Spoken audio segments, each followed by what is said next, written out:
This is International Master Eric Kislik. Today we're going to look at Game 7 between Gukesh and Ding Liren. The match was tied 3-3. Very even match so far. Chances for both sides looked like Gukesh had taken some interesting initiatives. This is a good one where Gukesh played the ready with white. Knight of 3. D5. G3. Now, some may remember that Anand played G6 in a World Championship match against G3, and it was a very good response to the ready as a whole, and basically goes into symmetrical lines of the Grunfeld, of the Fianchetto Grunfeld. So that's what we transpose into. D4, Bishop G7. C4. Now, this move order surprised me a little bit because there are a lot of lines where you want to be careful that you don't allow D takes C4. I actually think D takes C4 is fine here, just giving black extra possibilities. Who knows what white prepared here? Presumably he's playing for knight e5, so I just analyze knight f6, knight e5, I castle. Notice that the d4 pawn is weak here. So if you go after anything, take. I can just go bishop e6, protecting the rook. Take. Pretty good activity for black. So pretty hard to believe that Ding Liren could have been in any trouble here. So you do wonder if he may have missed something or what exactly Gukesh was going for here. I didn't quite understand what he was aiming for, so I just played out a few more moves. Trading queens. Yeah, there's really nothing here. Black's totally fine. All right, so he just played the standard continuation, the c6 line of the Fianchetto Grunfeld, bishop g2, knight f6, castles, and castles. So,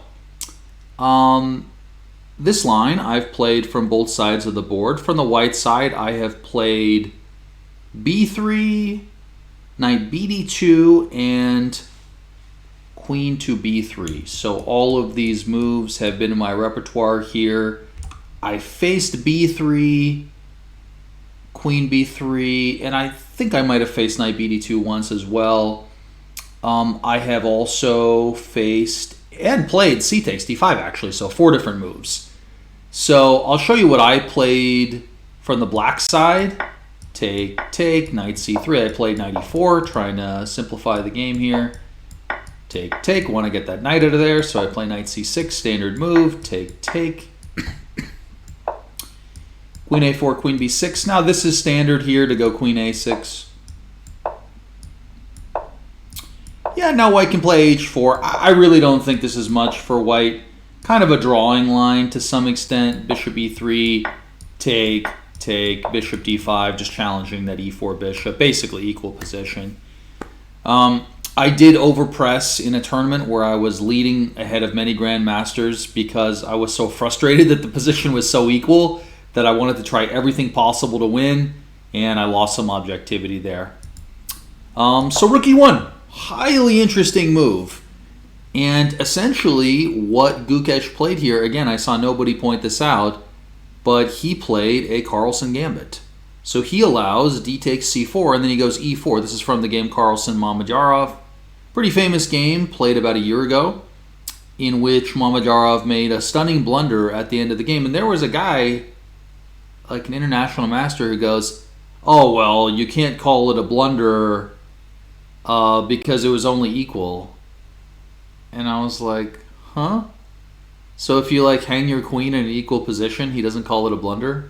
It was one of the strangest things I've ever heard before. And there were like strong players who said, yeah, I don't know what you're talking about. That definition of a blunder is one no one's ever used before.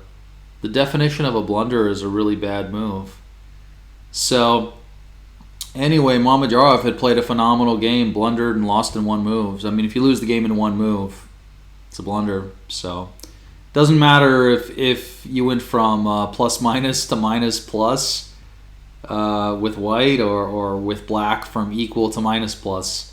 But anyway, so rook e1 is a highly interesting move because it's a slow move it does kind of make you wonder, what if black plays some type of, let's say, Schlechter Slav kind of thing, like h6, maybe a6 is not as good. It makes you wonder, is white just going to play an improved b3, where black's not able to as easily go bang bang c5 and try to simplify? Is that one of the ideas? Is he trying to flirt with ideas like queen a4? Is he just going to play something like a knight c3 and then just probe for this and then play the sack anyway, the Carlson Gambit against Mamedyarov? It poses a number of very, very interesting questions. Yeah, I did not know the answer to any of those, so we're just sort of left in the dark. Of course, they asked him in the press conference, and he goes, yeah, I just want to get a fresh game. And we go, yeah, but what happens if they play a good waiting move? Although it's not that obvious what the best waiting move is, because it's like, well, you don't want to play bishop g4, maybe bishop f5 or something, but yeah, you do wonder about some of these moves and just improving on a different plan. All right, so d takes c4, e4. Now, there was a lot of discussion after the game if black plays the move b5, because, you know, essentially the basic logic in many of these types of positions is after b5, not only do we have a4, but there are also many lines where you play b3, take, and you just leave them with the backward c6 pawn you play against the backward c6 pawn. They have 3 versus 1 on the queen side, but they can't do anything with those pawns. So I have taught that kind of strategy to a lot of players from the white side who play this way. But, typical move I saw nobody discussing, what about if you play this move first? Let's say knight a3, b5, knight c2, knight c7. This is a more interesting way to play because we bring that knight in. Now at b3, now I'm playing a5. I mean, do I think black is significantly better here? No, but he does get a little mobility with the majority there. Say here I go bishop c8, knight b4, queen b6, and then I said h5, and I said black has a slight initiative. But this is exactly the kind of thing where you would really wonder, what exactly did Gukesh prepare? Because there are historical precedents in World Championship matches. For example, there was an Anand-Topalov game where Anand played this interesting line with white, but it wasn't leading to anything better than this, and actually he ended up worse objectively, but Topalov kind of accepted a little bit of a bluff. Sort of like a positional bluff, like, oh, he has more positional attributes than he really does. He has more things favoring him positionally than he really does. All right, so knight bd2.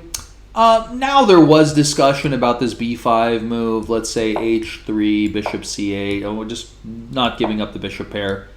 a4, a5, knight f1, knight a6. Yeah, in this line, I am willing to give up that pawn, give up that a pawn. So take, I go queen c8, and I go knight d7. Here I go knight d7. Yeah, highly interesting line. I have a number of interesting plans here. I mean, that is a kind of interesting knight tour around the world. So I was looking at that, and here queen c5. And I said that in this line, I said after queen c5, I said it leaves black for choice. So we are left wondering what Gukesh prepared here. I mean, it's quite possible. It's quite possible that he, prepared this with a supercomputer. It said 0.00. But again, you always have to look at those kinds of scores from a human perspective and go, well, is this actually favoring white or black? Who is this actually favoring? Because maybe it's actually favoring black in practice. I actually liked what Ding played here. I actually thought Ding played a good simplifying plan, e6. Now, if knight takes c4, didn't really see much discussion of this move. I didn't really see much discussion of this move. It does make you wonder why.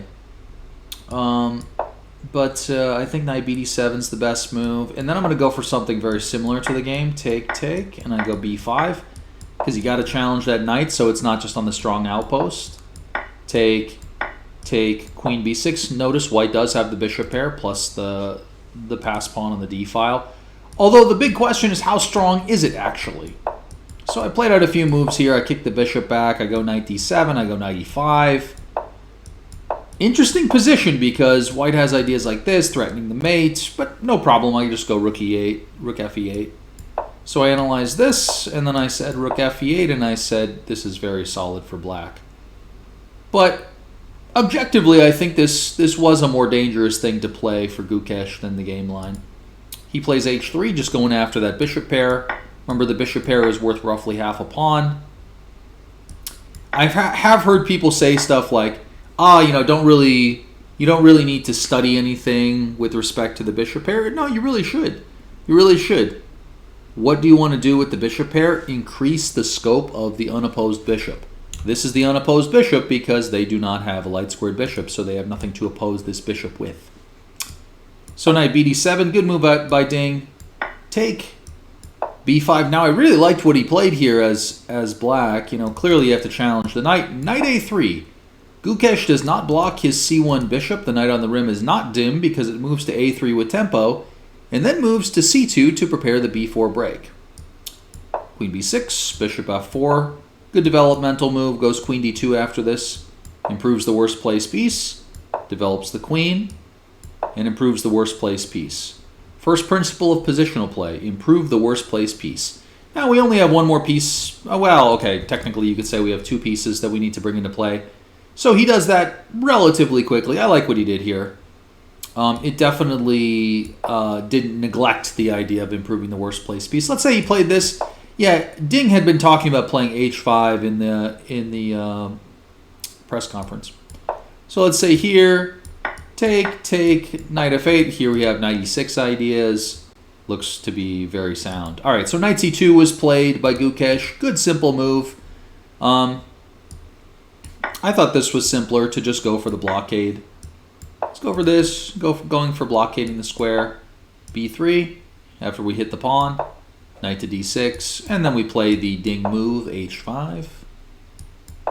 And we advance the majority, a5. Knight a3. Knight a5. I think that's very sensible, principled chess. It's combining advancing the majority. We have a superiority, so we try to use it. And it's also playing the Ding h5 move, so it's exactly what he's looking to do. Okay, so knight f8. b4, minority attack by Gukesh. Very interesting choice. There was the idea that maybe a5 might have been in the cards at some point for black here, so if he wants to go b4, now really is the time. But also, I mean, if he just wants to use squares in the center of the board like the d4 square, this is the move to play.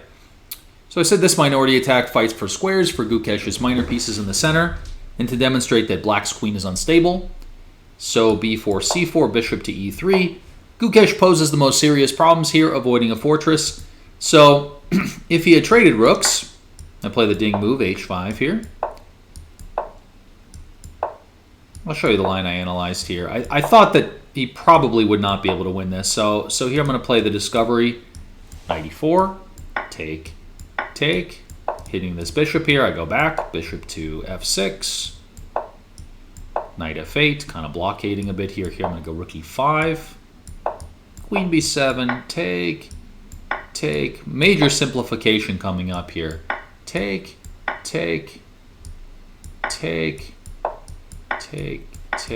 and then I go rook b6.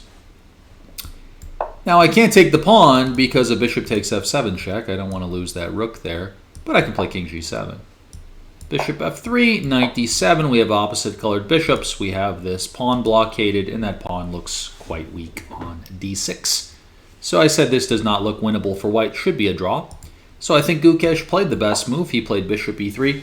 Now, there was discussion here if Ding played the wrong move of queen a6. I actually think he played a good move of queen a6.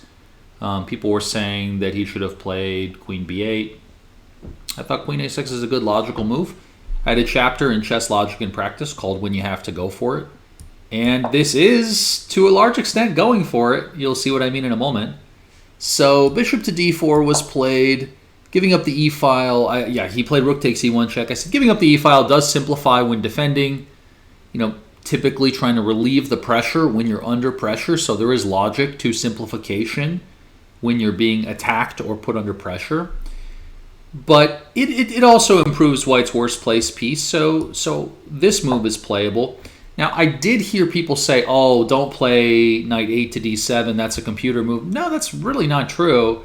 I mean, for example, one of the other ideas, there was also this move in a number of cases to go knight b6 and just attack the pawn. So I don't think it's an irrational move. Here, queen a4, hitting that knight. Now I'm going to hit the pawn on b4, gobble, gobble. Rook d1, d6. Yeah, I'm just trying to keep everything secure here with this rook.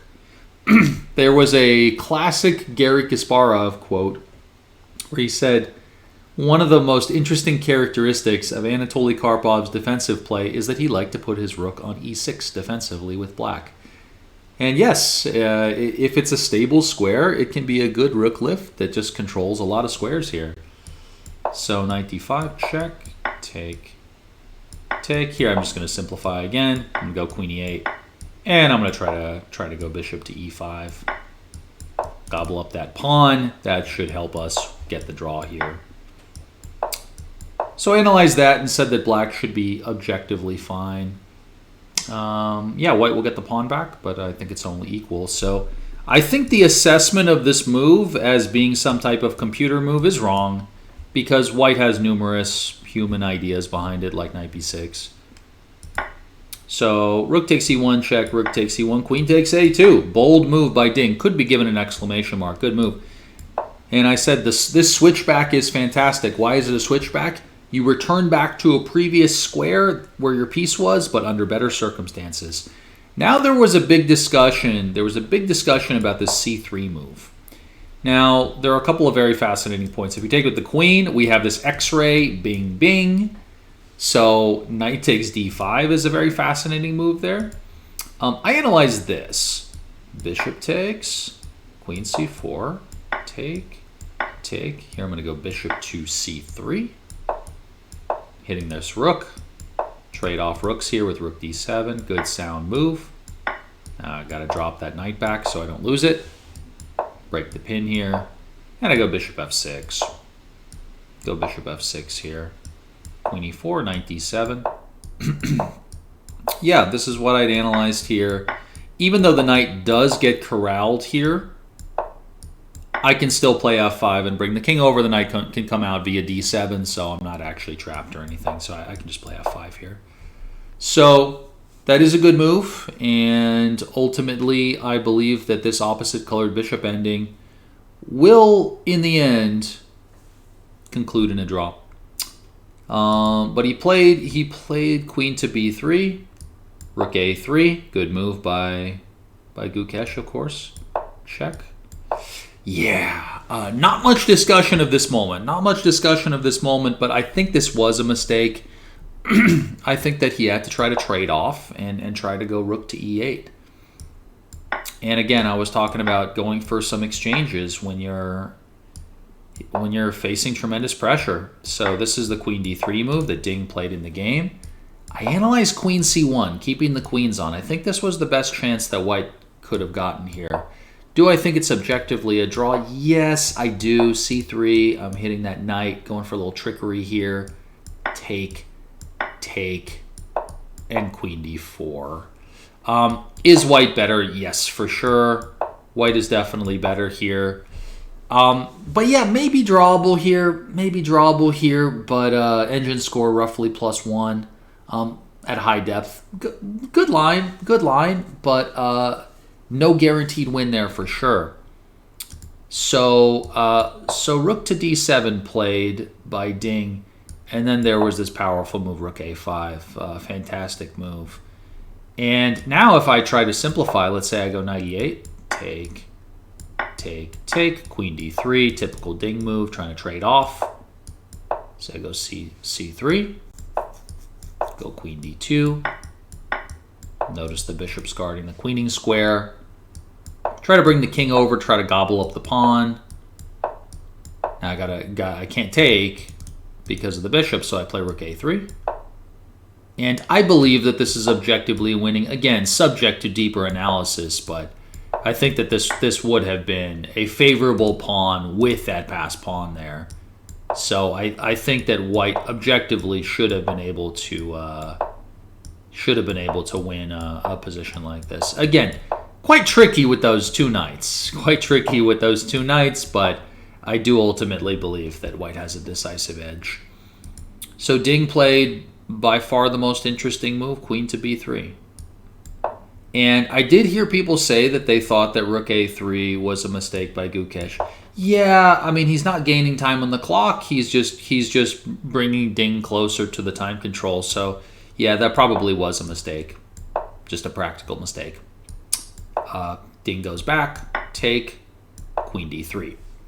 Now, something nobody discussed here. All they did was just tell you what the computer moved, but not explain the human logic behind it. You need to have the human logic, or else you won't find the move during your own game, unless you're repeating an exact pattern you've seen before, which tends to be pretty rare.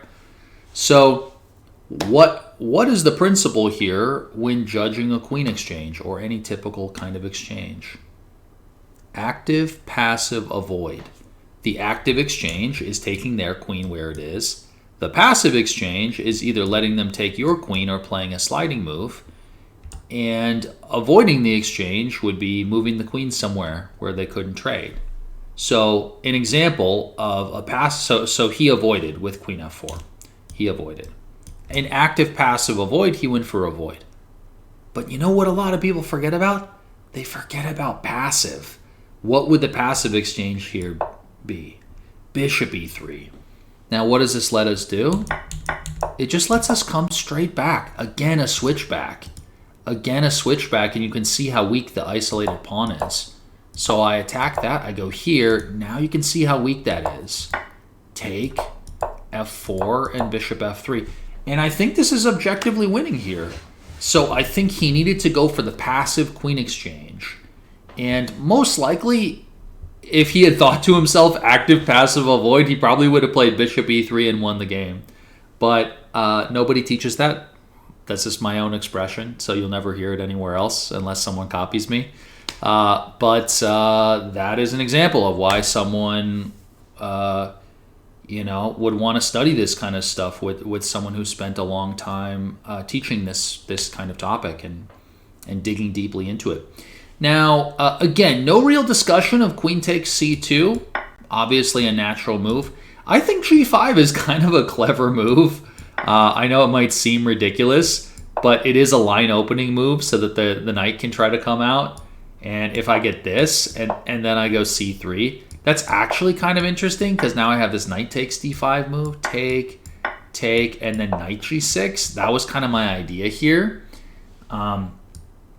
Take, rook takes, I take here, I go queen e2, and then I go queen c4. But, I mean, the biggest problem here is just that there are not that many pawns left. It's 4 versus 3 with queen, rook, and knight. But I do believe white is winning here, but g5, really cool move. It's very hard to play that as a practical player. Like, let's say during a game I saw the move g5, and I'm like, wow, that's like a kind of crazy practical move. At the end of the day, you might just not play it, because you might just go, that just looks ugly. It isolates 2 of my pawns when he takes on g5. My f-pawn and my h-pawn are isolated. I don't know if I want to do that. So he just simply took bishop takes f6 and queen f5. Ding plays his best defense of trying to exchange queens. Remember what we just talked about before. Active, passive, avoid. The active exchange is queen takes f5. The passive exchange is bishop g5, keeping the bishop pair. And then after you do that, you can go back to e3. Remember what we looked at before. You put the bishop on e3, rook on a5. The isolated a-pawn falls, and probably white just wins after that. So in the first queen exchange, he wanted a passive exchange with a 1 square retreating move. Remember my trifecta of difficult moves. 1 square moves, retreating moves, sliding moves.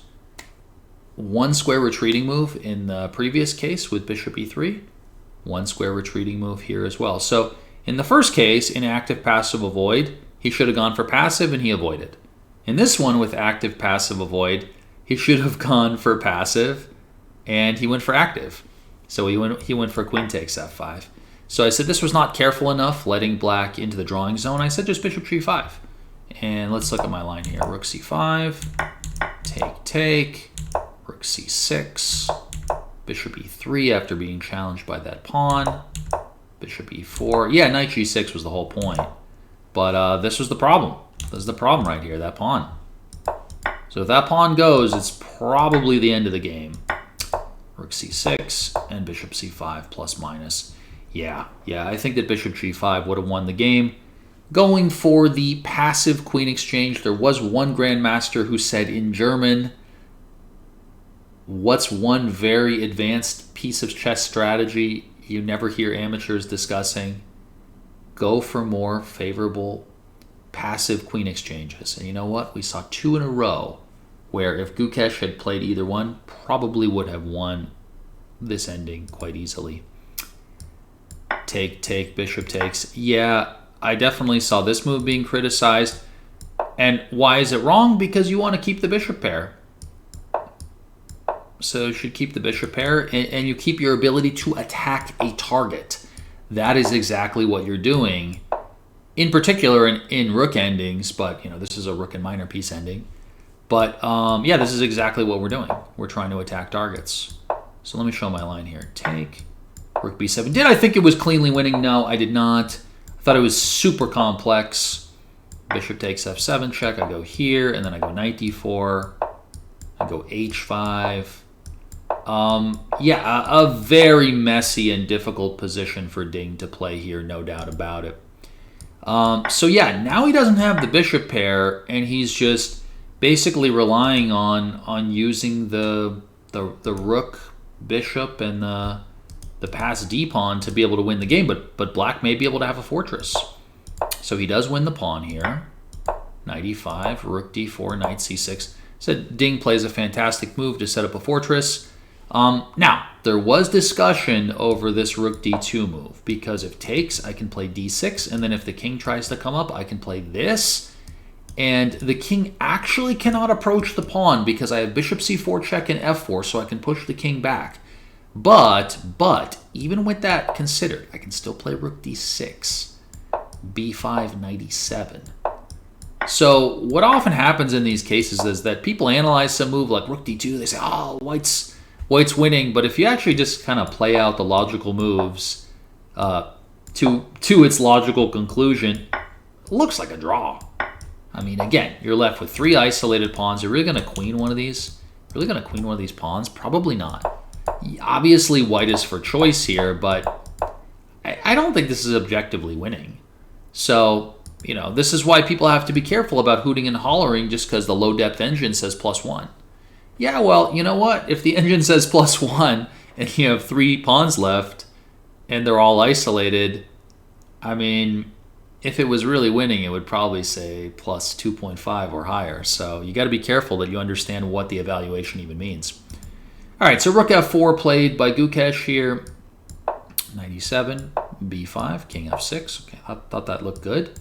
Here, h6. Yeah, this received some criticism. I thought this was fine. King f1. Yeah, and now king e5, and that looks like a bad move. This should have cost Ding the game. Setting up a fortress was best. Yeah, what I really wondered is, why didn't he just go for the fortress here? Why did he not just go for this? I thought that was the whole point. I thought that was the whole point, to just set up this blockade, and then he really has nothing. Then king e5, and then I take. Yeah, I mean, he has no problems at all. So I was very confused by that. I was like, huh? I thought the whole point was just this rock-solid fortress. All right, so rook h4. Yeah, I'll show you why rook h4 was so strong. Rook knight takes d5. Ding goes for simplification, which is the most natural human strategy here. So if he goes here, there is rook a4, and then rook c4, and there's no knight d6. That was the natural square to try to set up the fortress. But now you have to allow this, and this is much more of a nuisance. This is much, much more of a nuisance. Now I get g4, keeping the pawn on the board. Then I go bishop to e2, and slowly I think we can be able to say that white is objectively winning here. I go bishop f3. And then I have rook d8. You can see this pawn is kind of a sitting duck there on h6. So ultimately, white is objectively winning. White's up 2 pawns right here. When he loses b5, he picks off the h-pawn. Okay, so Ding plays the best chance. Knight takes d5, rook takes h6, knight c3. Good move. That's a nice move. Can't take the pawn because a rook c5 check, so he goes knight e4, another excellent move. Now, once again, this happens a lot in analysis. Sometimes there's some move or there's some computer suggestion and all the focus is there, but it's not on, oftentimes, just simple, obvious moves. My very first thought was, wait, isn't the rook endgame just winning after you go bishop takes e4? Didn't you go bishop takes e4, rook c5 check, and g4? Am I not winning there? And so I started analyzing bishop takes e4, and then you won't believe the score here. The engine doesn't say like +2, it's +6. I mean, granted, +6 really just means mate in x, so compared to like +4, it just means that it sees the mate more closely. But yeah, I would have no reason to think that this would be a draw, simply because the white king is able to come up the board and approach the pawn, so that with that pawn being cut off, if you lose the second pawn, it's 100% over. So let me just show you my line here. Rook e5, rook f5, king g3, h. Yep, play the check. I go g5. Now the wall of pawns is moving up. Check. And then king f4. And now I can just play rook e5 and pick off the pawn. But yeah, that's obviously winning. That is obviously winning. So I think that if Gukesh had played bishop takes e4, he probably would have won the game without any concerns, and people would have said, yeah, it was just way ahead in the match. Rook a6 was an engine suggestion. I just think this is just much more complicated. Now, I do say that white is winning in this line, but my other line was just so much easier. Check, knight b4, bishop f3, bishop e2. Yeah, I mean, it should be objectively winning for white, but just compare that to this line I showed with king f4. This is so much easier. Okay, so king e1. What was funny to me about this move is that I saw people praising this and, saying it was a brilliant move, but I didn't hear anybody talk about bishop takes e4. I really don't know why. That just struck me as such an obvious move, because the idea is, I like the expression of kind of like stranded or virtually isolated, that pawn on e4 after you take on e4. So you just create a sitting duck, weak pawn, and then you surround it and the game's over. Now, Ding's f6 move impressed Gukesh. Now, I saw once again some shallow analysis here. There was some analysis, and I even heard some strong players say, oh, the computer said that white is only slightly better here because you don't go rook c4, you just play h4. You advance your passed pawn. So I go h5, take h6, I go rook c7, take, and then I take. And it could have been that he misevaluated this perhaps, but I mean, in principle, you gotta look at being up 2 pawns in this type of position as winning. Now, you can't lose one of them, but this is indeed winning for white. So this would have been a winning ending. This would have been a winning ending here for Gukesh, but f6 was played. Now, rook c8 was suggested. Now, what's the principle behind this? Keeping maximum checking distance against the black king. Maximum checking distance is a concept talked about in Dvoretsky's endgame books, and I believe John Nunn as well, although don't quote me on that, because I have been wrong about that in the past when I've been like, yeah, I'm pretty sure this author said this, and then turns out like 6 authors said it, and then 2 didn't, or whatever. But anyway, let me show this line. I play h4 after this. So h4. Here I can just come back. Rook c6. Take. Rook a6. Great square to be on. And then I simply corral the knight. And with that knight having no scope here, white will slowly, gradually be able to win this. So h4, played by Gukesh. Rook d3. Beautiful move. Excellent move, played by Ding, posing tremendous problems to Gukesh in the conversion. and he goes bishop to d1. And this move does throw away the win. He needed to play king to e2, rook d5, and b6. Take, take. Okay, so here's what I'm going to do. I'm going to slowly push them back. Slowly push them back. So I can go king to e3. And then I go rook b4. And what was I looking at? I think I was looking at rook to d4 soon after this. King f1, rook d4, and then I go king g2. Yeah, basically it's going to take a little bit of time to get things moving, but white is going to be objectively winning in this ending. So king to e2, clearly the right idea. But especially compare this position. Remember what I said about that single rook ending. Compare this ending, where you are objectively winning with that passed h pawn and the better minor piece and everything like that. But simply compare that position to the bishop takes e4 line I was showing before. This is so much easier. Protected passed pawn, more active king, great rook. So what happened is he just made everything so much harder for himself. f4, excellent move.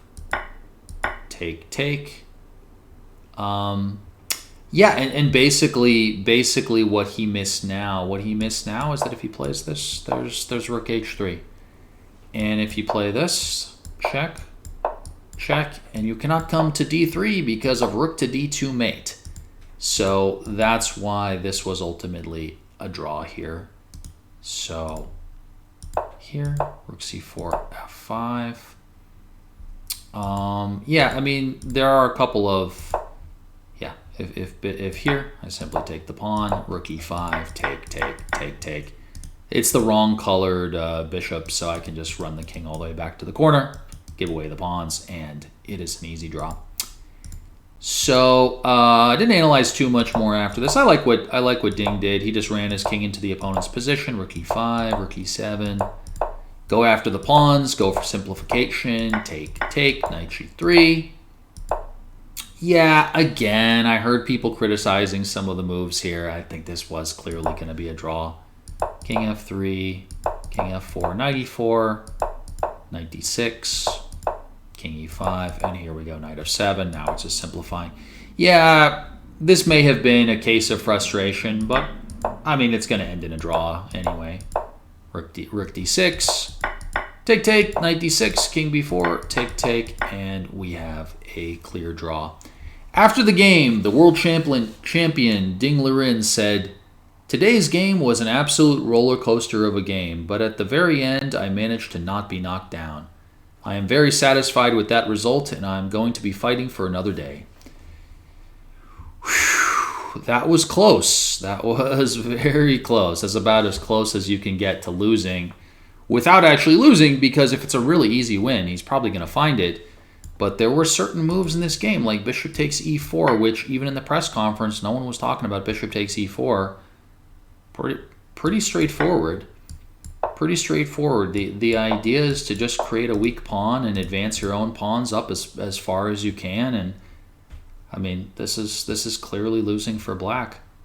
But that also speaks to why you have to be careful about overcomplicating things from the winning side, but also the defensive side. This is the fortress. Knight c8 to d6. You put the knight on d6, it's a fantastic piece. So there were definitely some mistakes there, and there were also mistakes in exchanging pieces. Remember what I said about exchanging pieces? Active, passive, avoid. Needed the passive. Bishop g5. You let him capture your piece on your square. Here too, active, passive, avoid. I let him capture my piece on my square, on d2. So, crucial little moments there, but in the end, Ding managed to escape, and we are moving on to game 8. I'll talk to you soon when we go over this game. Catch you later. Have a good one. Bye-bye.